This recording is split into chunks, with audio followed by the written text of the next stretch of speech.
आता पाहूया टॉप 9 मोठ्या बातम्या। संसदेत उत्तर देण्याची अमित शहांची हिंमत नाही। दिल्लीत मुलांवर गोळ्या चालवल्या, शहांची ऑर्डर होती का? विद्यार्थ्यांवर हल्ल्याचे आदेश कोणी दिले? राहुल गांधी आक्रमक। जंतर मंतरवरील विद्यार्थी आंदोलनाबाबत संसदेत चर्चा होणार, विद्यार्थ्यांच्या मुद्द्यावर सरकार चर्चेस तयार। केंद्रीय गृहमंत्री अमित शहा उत्तर देतील तेव्हा पळ काढू नका, केंद्रीय मंत्री किरेन रिजिजू यांचा विरोधकांवर निशाणा। झारखंडच्या रांचीमधील विद्यार्थी आंदोलन चिघळलं, विधानभवनावर निघालेल्या धडक मोर्चावर पोलिसांचा लाठीचार्ज। आंदोलकांना पांगवण्यासाठी पोलिसांकडून पाण्याचा मारा। जेपीएससी आणि जेडबलएससी परीक्षांमधील कथित अनियमितता आणि पेपरफुटी विरोधात आंदोलन। विद्यार्थ्यांवर झालेल्या लाठीचार्ज विरोधात भाजपकडून झारखंड बंदची हाक। विधानसभा मार्च दरम्यान विद्यार्थ्यांवरील पोलीस कारवाईचा भाजपकडून निषेध। झारखंडमध्ये अनेक जिल्ह्यात चोख पोलीस बंदोबस्त।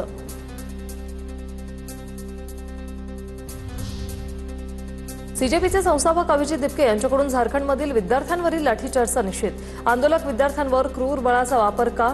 दिपके यांचा सवाल। राजकीय पक्षांच्या आंदोलनावर कधी लाठीचार्ज होत नाही, दिपकेंची टीका। झारखंड लोकसेवा आयोगाचे माजी अध्यक्ष एल खियांगते यांना अटक। विद्यार्थ्यांचं आंदोलन सुरू असताना मोठी कारवाई, ब्लॅकलिस्टेड एजन्सीला काम दिल्याचा आणि ओएमआर शीटमध्ये छेडछाड केल्याचा आरोप। शिवसेना पक्ष आणि चिन्ह प्रकरणी आज सुप्रीम कोर्टात सुनावणी। सरन्यायाधीश सूर्यकांता जयमाला बागची आणि व्ही मोहना यांच्या खंडपीठासमोर ही सुनावणी होणार। कपिल सिब्बल यांच्या जोरदार युक्तिवादानंतर आजच्या सुनावणीकडे लक्ष। महाराष्ट्र काँग्रेस कमिटीची आज बैठक। काँग्रेस प्रदेशाध्यक्ष हर्षवर्धन सपकाळ यांच्या प्रमुख उपस्थितीत बैठक होणार। या बैठकीला काँग्रेसचे प्रमुख नेते उपस्थित राहतील। पदाधिकाऱ्यांच्या नवीन नियुक्त्या आणि आगामी रणनीती आखली जाईल। मराठा आरक्षण उपसमितीची आज सह्याद्री अतिथीगृहावर महत्त्वाची बैठक। मनोज जरांगेंनी पुन्हा एकदा उपोषण करण्याची घोषणा केल्याने या बैठकीला महत्त्व। सरकारकडून देण्यात आलेल्या सुविधा आणि योजनांचा आढावा घेतला जाणार।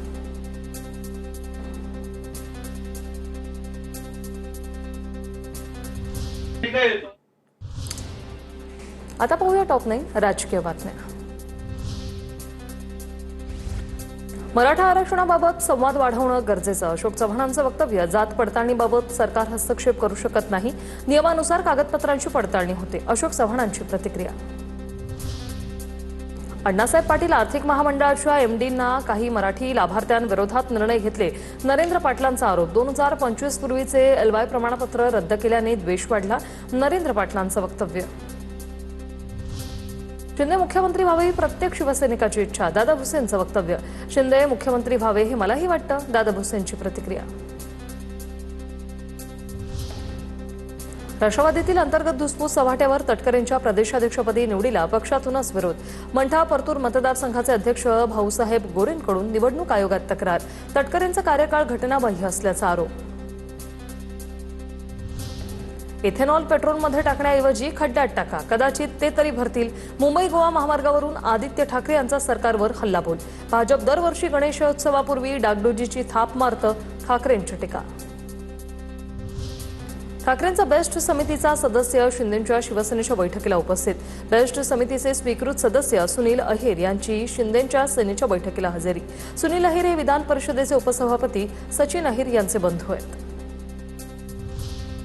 काँग्रेसची मंडल यात्रा चंद्रपुरात दाखल। ओबीसी नेते विजय वडेट्टीवार यात्रेपासून दूर, तर काँग्रेस समर्थकांची उपस्थितीही नगण्य। ओबीसींच्या मुद्द्यावर काँग्रेसमध्येच नाराजी असल्याची चर्चा। अहिल्यानगरच्या कोपरगावमध्ये दुचाकी ढकलत ठाकरेंच्या शिवसेनेचं लक्षवेधी आंदोलन। इथेनॉल मिश्रित पेट्रोलमुळे वाहन खराब होत असल्याचा ठाकरेंच्या शिवसेनेचा आरोप। 2017 पासून मुंबईतील नगरसेवकांना दरमहा 1100 रुपये मोबाईल भत्ता थेट मानधनासोबत देण्याची नगरसेवकांची मागणी।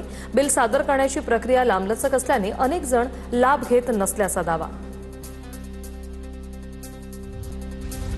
स्वातंत्र्य दिनाच्या पार्श्वभूमीवर आज पुण्यात भाजपकडून तिरंगा रॅलीचं आयोजन। मुख्यमंत्री देवेंद्र फडणवीस, भाजप नेते, वरिष्ठ पदाधिकारी, कार्यकर्ते सहभागी होणार। तिरंगा गौरव समितीतर्फे पुण्यातील फर्ग्युसन रस्त्यावर तिरंगा रॅलीचं आयोजन। तिरंगा रॅलीमुळे पुण्यातील वाहतुकीमध्ये आज बदल। ललित महल हॉटेल चौक ते गरवारे चौक मार्ग तात्पुरता बंद।